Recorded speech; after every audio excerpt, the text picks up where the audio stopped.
এই যে আপনি বলেন কাঠামোগত ইসলাম বিদ্বেষ, এর দ্বারা আপনি কি বোঝাতে চাচ্ছেন? ইসলাম বিদ্বেষ ব্যাপারটা আমরা পশ্চিমা বিশ্বের কনটেক্সটে বুঝি, যেহেতু ওই জায়গার মুসলিমরা মাইনরিটি। কিন্তু বাংলাদেশ মুসলিম মেজরিটির দেশ, এখানে 90% মানুষ মুসলিম। এখানে ইসলাম বিদ্বেষ কিভাবে থাকতে পারে? বাংলাদেশে এত এত সমস্যা থাকার মধ্যে কেন ইসলাম বিদ্বেষ নিয়ে আলোচনা করা এই গুরুত্বপূর্ণ? তাহলে আপনি বলতে চাচ্ছেন বাংলাদেশের সমাজ ও রাষ্ট্রে কাঠামোগত ইসলাম বিদ্বেষ আছে? এর কারণ কি? এটা কোথা থেকে ইনক্লুড হলো? ইসলাম বিদ্বেষ ব্যাপারটা আমরা পশ্চিমা বিশ্বের কনটেক্সটে বুঝি, যেহেতু ওই জায়গার মুসলিমরা মাইনরিটি। কিন্তু বাংলাদেশ মুসলিম মেজরিটির দেশ, এখানে 90% মানুষ মুসলিম। এখানে ইসলাম বিদ্বেষ কিভাবে থাকতে পারে? ভালো প্রশ্ন, কমন প্রশ্ন। এটার অ্যান্সার হলো যে ইসলাম বিদ্বেষকে আপনি শুধুমাত্র মেজরিটি মাইনরিটি দিয়ে বিবেচনা করতে পারবেন না বা বুঝতে পারবেন না। এখানে পাওয়ার ডাইনামিকের একটা ব্যাপার আছে, যে একটা সমাজে বা একটা রাষ্ট্রে কারা ক্ষমতাসীন এবং কারা ক্ষমতাহীন সেটা আপনার বুঝতে হবে। এখানে কারা ডমিনেন্ট গ্রুপ এবং কারা মার্জিনালাইজ গ্রুপ, এটা আপনার বুঝতে হবে। এমনও হতে পারে যে একটা সমাজে যারা ক্ষমতাসীন তারা সংখ্যার দিক থেকে মাইনরিটি, আবার যারা সংখ্যার দিক থেকে মেজরিটি তারা ক্ষমতাহীন। আমি একটা এক্সাম্পল দিই। মনে করেন আমাদের দেশের শিক্ষা ব্যবস্থা নিয়ে বা রিসেন্ট পাঠ্যপুস্তক নিয়ে অনেক ধরনের আলোচনা হয়েছে, সমালোচনা হয়েছে, বিক্ষোভ হয়েছে, প্রতিবাদ হয়েছে, এখনো হচ্ছে ইনফ্যাক্ট। তো এটার কারণটা কি ছিল? এটার কারণ ছিল যে শিক্ষার ক্ষেত্রে বা পাঠ্য বইয়ের ক্ষেত্রে এমন কিছু বিষয় আসছে যেগুলো আমাদের সমাজ, সংস্কৃতি, বিশ্বাস কোনো কিছুর সাথে মেলে না। এখানে আমাদের চিন্তা চেতনার কোনো রিফ্লেকশন নাই। এখানে ইতিহাসের কিছু বয়ান আসছে, এখানে কিছু বিশ্বাস আসছে, এখানে কিছু মূল্যবোধ আসছে যেগুলো মেইনলি পশ্চিম থেকে ধার করে আনা, বা ইতিহাসের একটা হিন্দুত্ববাদী বয়ান ইনফ্যাক্ট এখানে উঠে আসছে। সো এগুলো আসলে কারা ধারণ করে? এই দেশে, এদেশের মেজরিটিকে এগুলো ধারণ করে না। এগুলো ধারণ করে এখানে খুব ছোট একটা এলিট ক্লাস। কিন্তু যেহেতু তারা ক্ষমতার কাছাকাছি বা ক্ষমতা কাঠামোর কাছাকাছি তারা, তাই তাদের চিন্তার প্রতিফলন এই ব্যবস্থার মধ্যে ঘটছে। অন্যদিকে আপনি মেজরিটি, কিন্তু যেহেতু আপনি ক্ষমতার কাছাকাছি না, আপনার ক্ষমতা নাই, তাই আপনার চিন্তা, আপনার মূল্যবোধ বা আপনার বিশ্বাসের কোনো প্রতিফলন শিক্ষার মধ্যে নাই। সো সে মাইনরিটি হওয়া সত্ত্বেও তার শক্তি আছে, আপনি মেজরিটি হওয়া সত্ত্বেও আপনার শক্তি নাই। এটা পাওয়ার ডাইনামিক। সো এই ডাইনামিকের কারণে ইসলাম বিদ্বেষ ফাংশন করতে পারে। সো মুসলিম মেজরিটি সোসাইটিতে ইসলাম বিদ্বেষ কিভাবে ফাংশন করে এটা নিয়ে আসলে একাডেমিয়াতে অনেক আলোচনা আছে। এর বাইরেও আমাদের সমাজে আমরা ইনফ্যাক্ট অনেকগুলো বাস্তব অভিজ্ঞতার আলোকে বুঝতে পারি যে এখানে আসলে ইসলাম বিদ্বেষ আছে। ফর এক্সাম্পল, আমরা জানি যে হিজাব এবং নিকাব করার কারণে অনেক মুসলিম নারীকে হয়রানির শিকার হতে হয় পরীক্ষার সময়, ভাইবার সময়, ক্লাসের সময়। আমরা জানি দাড়ি এবং টুপির কারণে বৈষম্য শিকার হতে হয় ওয়ার্ক প্লেসে বা চাকরির ইন্টারভিউর সময়। এদেরকে বলা হয় যে যারা ভিজিবলি মুসলিম বা ইসলামিক অ্যাটায়ার পরে, তাদের ক্ষেত্রে বলা হয় যে তোমরা তো বাঙালি না, তোমরা তো আমাদের সংস্কৃতিকে রিপ্রেজেন্ট করো না, তোমরা আফগানিস্তান চলে যাও, তোমরা পাকিস্তান চলে যাও, এ ধরনের কথাবার্তা বলা হয়। আমরা জানি যে আপনারা দেখছেন যে ঢাকা ইউনিভার্সিটির টিচার সে টিভিতে এসে বলতেছে যে আগে আমরা আসসালামু আলাইকুম বলতাম, এখন আসসালামু আলাইকুম বলে। এটা বিএনপি জামাতের একটা চক্রান্ত। আপনারা দেখছেন সুশীলরা বলে যে সমাজের মানুষ আলহামদুলিল্লাহ বলতেছে, বিসমিল্লাহ বলতেছে, ইনশাআল্লাহ বলতেছে। এটার মানে হলো যে তারা এখন আর বাঙালি নাই, এটা একটা কনসার্নিং বিষয়, এরকম কথাবার্তা বলা হয়। প্রাইভেট ইউনিভার্সিটির টিচার ক্লাসের মধ্যে হাদিস বলছে, এই জন্য তার চাকরি চলে গেছে। এই সবগুলো ব্যাপার আমরা দেখতেছি। ইভেন আপনি চিন্তা করেন যে একটা মেয়ে, বিশেষ করে কোনো অবিবাহিত মেয়ে, কম বয়সী মেয়ে, যখন তিনি বোরকা বা নিকাব করা শুরু করেন, তাকে সবচেয়ে বেশি বাধার সম্মুখীন হতে হয় সাধারণত তার ফ্যামিলির ভেতর থেকে। অনেক সময় তাকে প্রচুর গালিগালাজ করা হয়, অনেক সময় শারীরিক নির্যাতন করা হয়। এটাকে আপনি কি বলবেন? একটা ইয়াং ছেলে, সে যখন ইসলাম পালন করা শুরু করে, সে যদি দাঁড়িয়ে রাখে, সে যদি সুন্নাহ পালন করার চেষ্টা করে, তখন তাকে বলা হয় তুমি কি জঙ্গি হয়ে গেছো। এই বিষয়গুলো আপনি কি দিয়ে ব্যাখ্যা করবেন? এবং আমাদের দেশে যারা পাবলিক ইন্টেলেকচুয়ালস আছে, চিন্তক যারা আছে, চিন্তাবিদ যারা আছে, তাদের অনেক কথার মধ্যে আপনি দেখবেন যে পশ্চিমা ইসলামোফোবিক যে রেটরিক, সেগুলো সবগুলো সেখানে আছে। ফর এক্সাম্পল, এদের অনেকে বলে যে ইসলামের মধ্যে ফ্যাসিবাদী এলিমেন্ট আছে। অনেকে বলে যে ইসলামের যে রাষ্ট্রকল্প সেটা ফ্যাসিস্ট। অনেকে বলে ইসলামের যে সামাজিক প্রকল্প সেটা ফ্যাসিস্ট। এবং অনেকে বলে যে এখানে আরবের ইসলাম চলবে না, এখানে বাংলার ইসলাম চলতে হবে বা লোকায়ত ইসলাম চলতে হবে। এই সবগুলো ব্যাপার আসলে কি? এখানে বেসিক্যালি আপনি ইসলামকে কন্ট্রোল করতে চাচ্ছেন, আপনি ইসলামকে রিডিফাইন করতে চাচ্ছেন, এবং আপনি চাচ্ছেন ইসলামের কিছু অংশকে ক্রিমিনালাইজ করতে। তো এই সবগুলো ব্যাপার আলটিমেটলি ইসলাম বিদ্বেষের বহিঃপ্রকাশ। সো আমাদের সমাজে শুধু ইসলাম বিদ্বেষ আছে এটা না, আমাদের সমাজে কাঠামোগত ইসলাম বিদ্বেষ আছে। দিন ইসলাম এবং মুসলিম পরিচয়ের কিছু কিছু দিককে এখানে মার্জিনালাইজ করা হয়, এটার ভিত্তিতে আমাদেরকে এক্সক্লুড করা হয়, আমরা বৈষম্যের শিকার হই এবং এটার কারণে আক্রমণের শিকারও হতে হয়। এই যে আপনি বলেন কাঠামোগত ইসলাম বিদ্বেষ, এর দ্বারা আপনি কি বোঝাতে চাচ্ছেন? কাঠামোগত বা সিস্টেমিক ইসলাম বিদ্বেষ মানে হলো যে এটা কোনো ব্যক্তি বা ব্যক্তি বিশেষের দৃষ্টিভঙ্গি, চিন্তা বা আচরণের সাথে সম্পর্কিত না। এটা সমাজ ও রাষ্ট্রের মধ্যে গেঁথে আছে। এটা মানে হলো যে যেমন ধরেন আমাদের রাষ্ট্রের যে পাবলিক পলিসি বা আমাদের ইনস্টিটিউশনস অথবা শিক্ষা ব্যবস্থা বা আইন বা আইনে যেভাবে প্রয়োগ হয় বা আইন প্রয়োগকারী সংস্থার যে আচরণ, এই সবকিছুর মধ্যে ইসলাম বিদ্বেষী মনোভাব গেঁথে আছে। আমাদের গণমাধ্যমের যে অ্যাটিটিউড, আমাদের সাংস্কৃতিক অঙ্গনের যে অ্যাটিটিউড, এই সবকিছুর মধ্যে ইসলাম বিদ্বেষ গেঁথে আছে। এবং আমি যে এক্সাম্পল গুলো এতক্ষণ বললাম, এগুলোর ম্যাক্সিমাম অ্যাকচুয়ালি সিস্টেমিক বা কাঠামোগত ইসলাম বিদ্বেষের বহিঃপ্রকাশ। তাহলে আপনি বলতে চাচ্ছেন বাংলাদেশের সমাজ ও রাষ্ট্রে কাঠামোগত ইসলাম বিদ্বেষ আছে, এর কারণ কি? এটা কোথা থেকে ইনক্লুড হলো?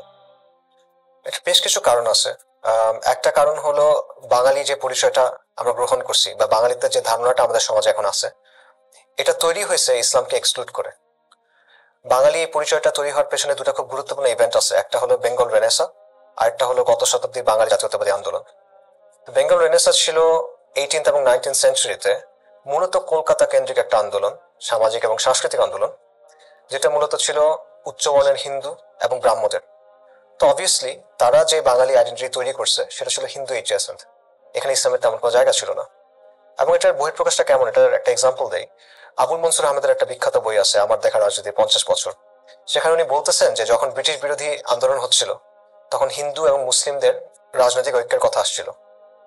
তো মুসলিম নেতারা চাচ্ছিলেন হিন্দু এবং মুসলিমদের মধ্যে রাজনৈতিক মিলন বা ফেডারেশন, আর হিন্দু নেতারা চাচ্ছিলেন হিন্দু এবং মুসলিমদের মধ্যে ফিউশন বা মিশ্রণ। কেমন ফিউশন? যে মুসলিমরা বৃহত্তর হিন্দু সম্প্রদায়ের মধ্যে মিশে যাবে, যেভাবে জৈন বা শিখরা মিশে গেছে। অর্থাৎ আপনার শুধু ভারতীয় মুসলমান হলে হবে না, আপনার হিন্দু মুসলিম হতে হবে, হিন্দু মুসলমান হতে হবে। তো এই ধরনের দৃষ্টিভঙ্গির জায়গা থেকে যে বাঙালি আইডেন্টিটি বের হয়ে আসছে, সেখানে আসলে ইসলামের জন্য কতটুকু জায়গা আছে এটা আপনি বুঝতেই পারতেছেন। এরপর আসেন বাঙালি জাতীয়তাবাদী যে আন্দোলন, সেটার দিকে। এটা হয়েছে গত শতাব্দীর 50 এবং 60-এর দশকে, এবং এখানেও কনসিয়াসলি, সচেতনভাবে ইসলামকে ডাউনপ্লে করা হয়েছে বা মুসলিম পরিচয়কে ডাউনপ্লে করা হয়েছে। এটার কারণ হলো এখানে বাঙালি আইডেন্টিটিটা তৈরি করা হয়েছে পাকিস্তানি আইডেন্টিটির একটা কাউন্টার হিসেবে। আর পাকিস্তান ইনিশিয়ালি তৈরি হয়েছিল মুসলিম পরিচয়ের নামে। তা আপনি যখন এটা একটা কাউন্টার তৈরি করবেন, তখন অবভিয়াসলি সেখানে আপনার ইসলামকে বা মুসলিম পরিচয়কে ডাউনপ্লে করতে হবে। কাজে এই বাঙালিত্বের যে পরিচয়, বাঙালিত্বের যে ধারণা, সেটার মধ্যে ইনবিল্ট একটা ব্যাপার আছে যে ইসলামকে এক্সক্লুড করার এবং মুসলিম পরিচয়কে ডাউনপ্লে করার। এটা হলো একটা বিষয়। আরেকটা দিক হলো যে ব্রিটিশরা যখন চলে গেছে, তারা ক্ষমতা এমন কিছু মানুষকে দিয়ে গেছে যারা চিন্তা চেতনায় তাদের অনুসারী, এবং তারা মনে করে যে পশ্চিমের যে ওয়ার্ল্ড ভিউ এটাই সর্বজনীন, এটাই সঠিক, এবং এটা সে যা কিছু কনফ্লিক্ট করে সেটা ভুল। এবং অবভিয়াসলি ইসলামের জ্ঞান তত্ত্ব, ইসলামের ওয়ার্ল্ড ভিউ পশ্চিমের চিন্তা চেতনার সাথে সাংঘর্ষিক। এই কারণে ইসলামের ব্যাপারে তাদের একটা নেগেটিভিটি আছে। আবার তারা বিশ্বকে দেখে একদিকে কলকাতার চোখ দিয়ে, আরেকদিকে পশ্চিমের চোখ দিয়ে। এবং ব্রিটিশদের জন্য ইসলাম এবং মুসলিম সবসময় একটা প্রবলেম ছিল, কারণ মুসলিমরাই বারবার তাদের বিরুদ্ধে বিদ্রোহ করছে এবং এই বিদ্রোহগুলোর ভিত্তি ছিল Islam. So Islam is something dangerous তাদের জন্য, Islam is something that needs to be controlled. So এই দৃষ্টিভঙ্গিটা পরবর্তীতে যে সেকুলার এলিট তাদের মধ্যেও চলে আসছে। এরপর চিন্তা করেন যে সেকুলারিজম ইটসেলফ, এটাও একটা কারণ। কারণ এই অঞ্চলগুলোতে সেকুলারিজম কিন্তু অর্গানিক ভাবে তৈরি হয় নাই, এটা কলোনিয়াল সময়ে জোর করে চাপা দেওয়া হয়েছে। এখানকার মানুষ সেকুলারিজম বোঝে না, তারা সেকুলারিজম অ্যাকচুয়ালি চায়ও না, তারা ইসলাম চায়। আর ইসলামের সাথে সেকুলারিজমের একটা বড় কনফ্লিক্ট আছে। তো সমাজ ও রাষ্ট্রে যদি ইসলাম শক্তিশালী হয়, তখন এটা সেকুলারিজমের জন্য একটা থ্রেট। কাজে এই সেকুলার এলিট যদি তাদের ক্ষমতা টিকায় রাখতে চায়, তাদেরকে ডেফিনেটলি সমাজ এবং রাষ্ট্রে ইসলামের যে প্রভাব সেটা নিয়ন্ত্রণ করতে হবে। এবং এই নিয়ন্ত্রণ করতে গিয়ে তারা ইসলাম বিদ্বেষী বিভিন্ন মোটিভ, ট্রোপস, ডিসকোর্সেস, পলিসিস ইউজ করা শুরু করে। এর পাশাপাশি ওয়ার অন টেররের কথা চিন্তা করেন। ওয়ার অন টেররের ফলে ইসলামকে পুরো ওয়ার্ল্ডে ক্রিমিনালাইজ করা হয়েছে, ইসলামের বিভিন্ন দিককে ক্রিমিনালাইজ করা হয়েছে। বিশেষ করে আপনি যদি রাজনীতির ব্যাপারে ইসলামের জায়গা থেকে চিন্তা করেন, আপনি যদি ওয়ার্ল্ড কনফ্লিক্টের ব্যাপারে ইসলামের জায়গা থেকে চিন্তা করেন, তখন আপনাকে বলা হচ্ছে র্যাডিক্যাল বা সামথিং ওয়ার্স। এটাও একটা রিজন। সো এই সবকিছু মিলে, এই হিস্টোরিক্যাল কনটেক্সট মিলে আমাদের সমাজে এমন একটা অবস্থা তৈরি হয়েছে যে আমরা নিজেরা অনেক ইসলাম বিদ্বেষী ট্রোপস, মোটিভস, ডিসকোর্সেস, লেবেলস গ্রহণ করে নিছি, বুঝে বা না বুঝে, এবং আমরা নিজের অজান্তেই হয়তোবা সেগুলো ইউজ করা শুরু করছি। সো এই সবকিছু মিলে বেসিক্যালি আমাদের সমাজের মধ্যে ইসলাম বিদ্বেষের ব্যাপারটা তৈরি হয়েছে এবং ব্যাপারটা টিকে আছে। বাংলাদেশে এত এত সমস্যা থাকার মধ্যে কেন ইসলাম বিদ্বেষ নিয়ে আলোচনা করা গুরুত্বপূর্ণ? এটা কয়েকটা কারণে গুরুত্বপূর্ণ। প্রথম ব্যাপারটা হলো এটা অস্তিত্বের প্রশ্ন। এই যে কালচারাল হেজেমনি, এই ইসলাম বিদ্বেষের প্রকল্প, এটার সাথে ইসলামের যে দ্বন্দ্ব, এটা একটা জায়গায় থেমে থাকবে না, এটা কোনো না কোনো দিকে যেতে হবে। অর্থাৎ এটার হয় উন্নতি হবে অথবা অবনতি হবে। আর যদি বর্তমান অবস্থা চলে তাহলে এটা অবনতি হবে। কাজেই আজকে থেকে 1 বা 2 প্রজন্ম পর এই সমাজের অবস্থা কি হবে সেটা নিয়ে একটা চরম আনসার্টেনটি আছে। আপনার বংশধরেরা আসলে ইমানের উপর থাকবে কিনা সেটা আসলে নিশ্চিতভাবে বলার কোনো সুযোগ নেই। সো এখানে একটা বড় আনসার্টেনটি আছে এবং এটা একটা অস্তিত্বের প্রশ্ন। এটা একটা বিষয়। দ্বিতীয় বিষয়টা হলো যে ইসলাম বিদ্বেষের যে প্রকল্প সেটা সবসময় চাইবে ইসলামকে নিয়ন্ত্রণ করতে।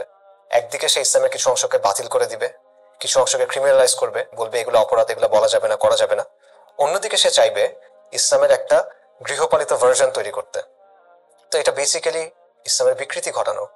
তো as Muslims we have to resist that. আমরা তো এটা মেনে নিতে পারি না, আমাদের এটার বিরুদ্ধে আসলে প্রতিরোধ করতে হবে, এটা আপনার কোনো অপশন নাই। আর থার্ড যে বিষয়টা সেটা হলো যতক্ষণ এই সমাজের মধ্যে এভাবে ইসলাম বিদ্বেষ থাকবে, আপনি এবং আমরা সেকেন্ড ক্লাস সিটিজেন হয়ে থাকবো। আমাদের যে সামাজিক অ্যাসপিরেশনস, আমাদের যে পলিটিক্যাল অ্যাসপিরেশনস, এগুলো কোনো কিছু আমরা প্রকাশ করতে পারবো না। এটাকে ক্রিমিনালাইজ করা হবে, নানাভাবে দমন করা হবে, নানাভাবে স্টেরিওটাইপ করা হবে। অর্থাৎ এই পুরো ব্যাপারটা, এই ইসলাম বিদ্বেষ, এই কালচারাল হেজেমনি, এই পুরো ব্যাপারটা একটা ফাঁসের মতো যেটা আপনার গলায় লেগে আছে, এবং যতক্ষণ এটা লেগে আছে আপনি ঠিকমতো নড়তে পারবেন না, আপনি ঠিকমতো নিঃশ্বাসও নিতে পারবেন না। আমাদের নিজের স্বার্থেই আমাদের আসলে এটা রেজিস্ট করতে হবে, এটা নিয়ে কথা বলতে হবে, এটা নিয়ে সোচ্চার হতে হবে। আমাদের বর্তমানের স্বার্থে, আমাদের ভবিষ্যতের স্বার্থে আমাদের ইসলাম বিদ্বেষ নিয়ে কথা বলতে হবে।